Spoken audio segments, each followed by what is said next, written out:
ลังสิเลแล้วพี่น้องเห็นบ่ว่ามันยากว่าใหญ่ดีพี่น้อง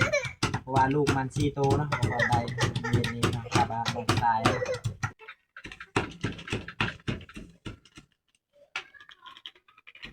เพราะว่าบางคนคิด2 จานนะพี่น้อง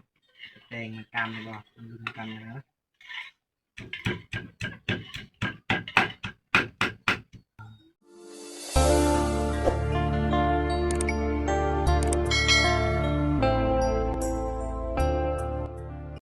สวัสดีพ่อแม่พี่น้องว่า FC ฝั่งลาวฝั่งไทยนะเนาะตอนนี้มาพบกับพ่อกับเซามาคอนซอนปัญญาแล้วพี่น้องปลาบ่มีหยังพี่น้องบางคนสิมีลาบลาบอ้นเพราะว่าบางคนได้มื้อเย็นนี้พี่น้องเห็นบ่บางคนลงคลิปมื้อเย็นนี้พี่น้องอันนี้ก็บางคนคิดลาบพี่น้องเห็นบ่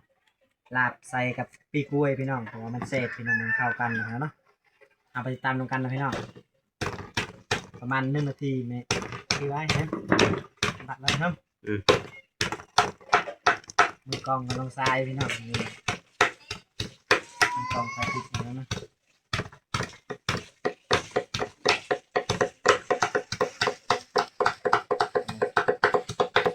เสร็จพี่น้องคนพี่น้อง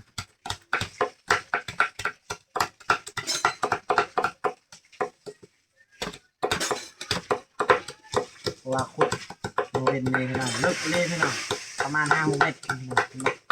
แต่ก่อนลงคลิปให้ FC ได้เบิ่งพี่น้อง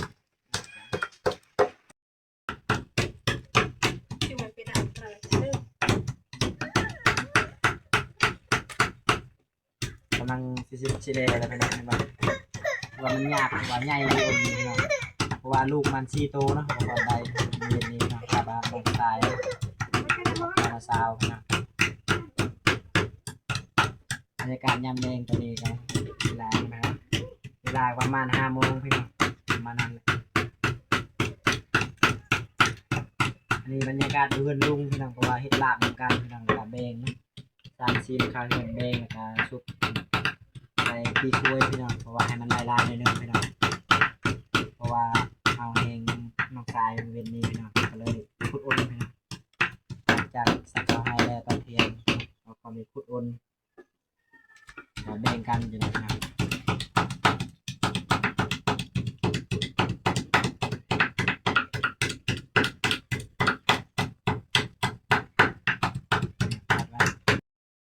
นี่นะบางคนจะใส่หูคาพี่น้องใส่หูคาให้มันหอมอย่างนี้เนาะคือมันจะเกิน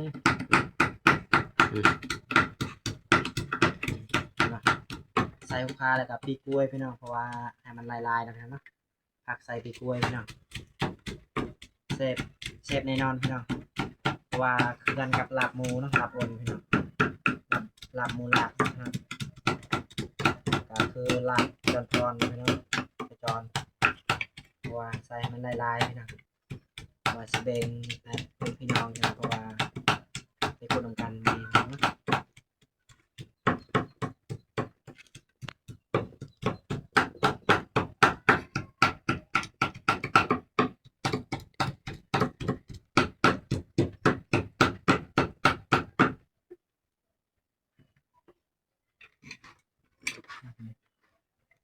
มาฮะเดี๋ยวอ๋อขักไอ้ลายนะ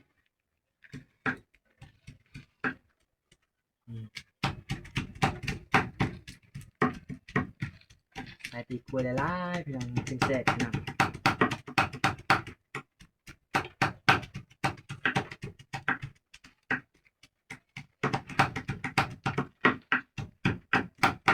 พอดีเลยพี่น้องพอได้สิเดี๋ยวการบะคอนชีเลือดแดงพร้อมพี่น้องให้มาบะคอนใส่เลือดนี่บ่บะคอนปาดเลือดนี่ครับตอนนี้ก็บะคอนชีเลือดแดงจานหนึ่งให้สู้น้องกินนะครับเนาะเป็นหรือเป็นมันทำกันพี่น้องมันนั่นนะพี่น้องเนาะเพราะว่าที่เลือดแดงนี่เอาข้างในมันพี่น้องเนาะมีตัดมีใส่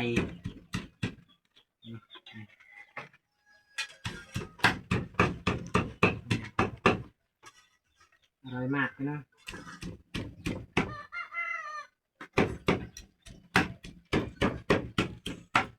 แดง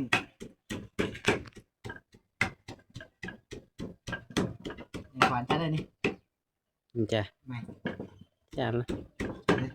หวานจ้าอย่างนี้ จานพี่น้องเพราะว่าแต่ละเทือบาคอนก็เคยเห็นเพราะว่ามันกล้ามคักพี่น้องเพราะว่าเลือดเป้งกับบาคอนเห็ดได้นะกับเลือดหมูเลือดเบพี่บาคอนเห็ดได้เบิดนะแต่เลือดเป้งคนนี่บาคอนเห็ดได้แต่ละเทือมันกล้ามแต่เทือนี้ทำรู้ทำกันมันนะมันสิกล้ามหรือว่าพี่น้อง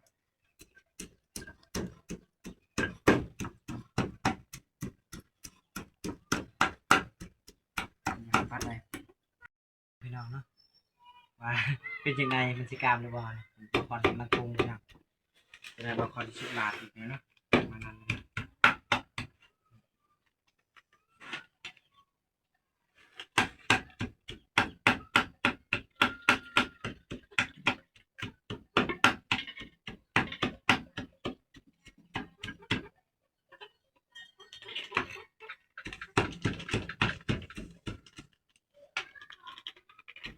เพราะว่าบาคอนชีส2 จานนะพี่น้องแดงมันกล้ามหรือว่ามันรุนกันนะ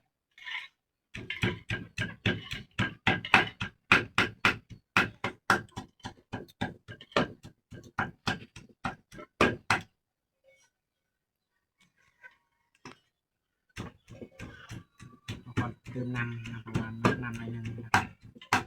นี่มุงกันนะครับเนาะอร่อยมากเนาะตีใส่เลยพี่น้องนี่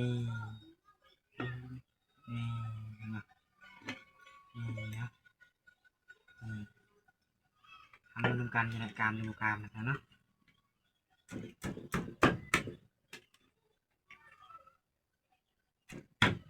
นี่ทาประมาณ5 นาทีนะพี่น้องชุบลาบนะพี่น้องเนาะให้มันใส่ซอยสักพักก่อนนะใส่ผักใส่แบบเยอะเยอะผักซีน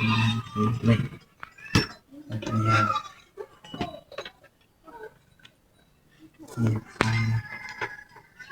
ตอนนี้ก็บาคอนที่ชุบลาบนะพี่น้อง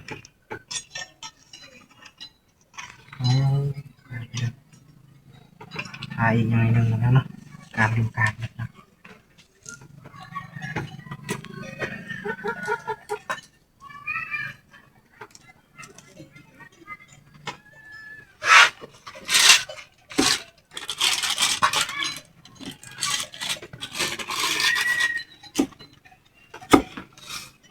ใส่เกลือไปนะก่อนใส่เกลือนะ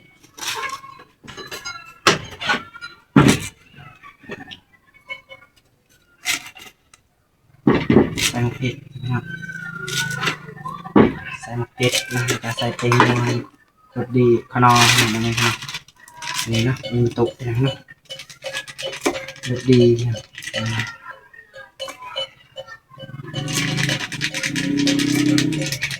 มุสุรสอะไรเลย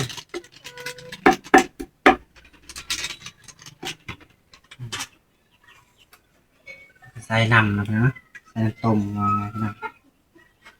นี่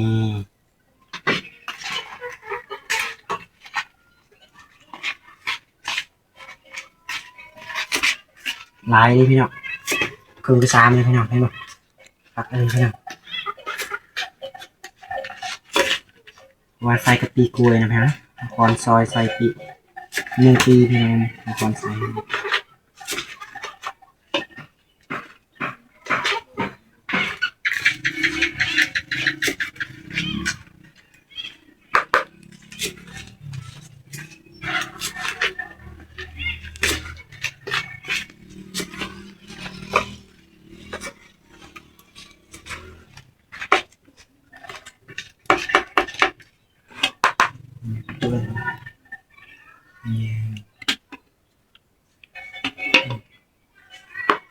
ปักเสือมาเป็นยำจังโกใช่ไหมโกดิสักตอนนี้ก็ได้เลยนะพี่น้องเนาะเพราะว่าเลือดเป้งกับกามละนะครับนี่กามครับกามธรรมดาประมาณเลือดเป้งเป็ดพี่น้องทายลมเป้งเยอะเห็นป่ะธรรมดาพี่น้องกามธรรมดาพี่น้องคักพี่น้องคักนะหรือว่าบางคนผิดคลิปชิ้นนี้พี่น้องเนาะคลิปผิดกินหรือว่าเฮ็ดลับวนพี่น้องเบิ่งเลยอย่าลืมกดไลค์กดแชร์ด้วยพี่น้องเพื่อเป็นกำลังใจให้พี่ต่อไปนะบ๊ายบายพี่น้อง